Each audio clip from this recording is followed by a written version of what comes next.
In the news this week, the CI warns the government that its conversion therapy ban risks being hijacked by religiously repressive activists. The BBC is paying for advice from a prominent Stonewall supporter just weeks after ditching the lobby group. And we remember pastor, author and friend of the Institute, Reverend Melvin Tinker, who has gone to be with the Lord.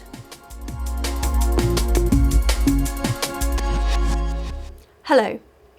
The Christian Institute has told a House of Commons committee that any conversion therapy ban must be clearly defined so as not to catch the ordinary work of churches. Giving evidence to the Select Committee for Women and Equalities, Simon Calvert said activists' demands for a broad ban encompassing prayer, preaching and pastoral care had to be rejected or the law would be religiously repressive. He said the push was ideologically driven, with campaigners eager to hijack proposals to attack mainstream Christian beliefs. It concerns me that there seems to be a drive, at least in some quarters, for a very sort of theologically based ban that's targeting a particular belief. But the Christian sexual ethic, the belief that the only right context for sex is marriage, and that marriage can only be between a man and a woman, that is a belief which is protected by human rights laws, and we have to be very careful that we don't allow the understandable drive to address the issue of conversion therapy and people being coerced and abused. That must not be sort of twisted out of shape into a law that's actually used to target people for holding the Christian sexual ethic. The BBC has appointed a pro-Stonewall organisation just weeks after ditching the lobby group amid concern the link damaged its impartiality. It has now taken on Involve UK to carry on where Stonewall left off in promoting a wide range of LGBT+ inclusion solutions, inclusive language, and a focus on what trans-inclusive workplaces and behaviours look like. The CEO of Involve UK is Suki Sandhu, a champion of Stonewall's radical gender ideology, who says he is proud to be known as a Stonewall ambassador.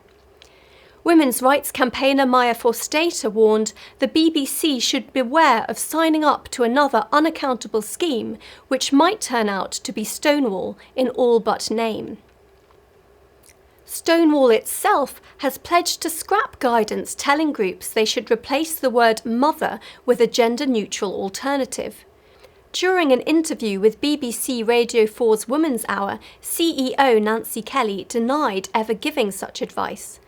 But correspondence between Stonewall and the University of Dundee revealed the lobby group told the university that removing terms such as father and mother from its policies would boost its workplace equality ranking. When confronted, Stonewall announced it would change the policy. And finally, we take a moment to remember the life and work of Reverend Melvin Tinker, who went to be with the Lord on Tuesday, the 23rd of November. Melvin, a long-standing friend of the Christian Institute, was senior minister at St John's Church Newland in Hull for 26 years, before leaving the Church of England to plant Christ Church Newland last year.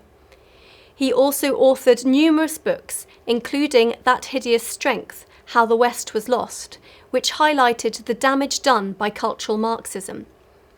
His son Michael wrote, "During the night, Dad went to be with his Lord. He was comfortable, listening to David Suchet reading the book of Revelation.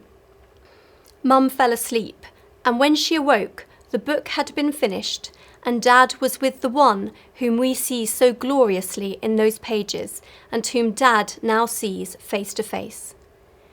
Institute Director Colin Hart spoke warmly of Melvin.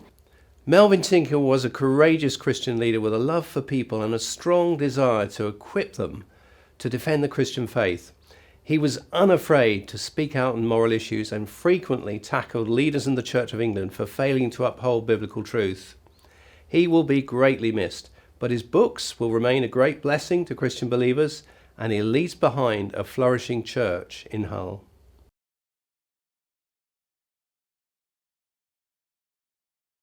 Well, that's all for this week. For more information on all of our stories plus much more, visit our website at christian.org.uk. Until next time, goodbye.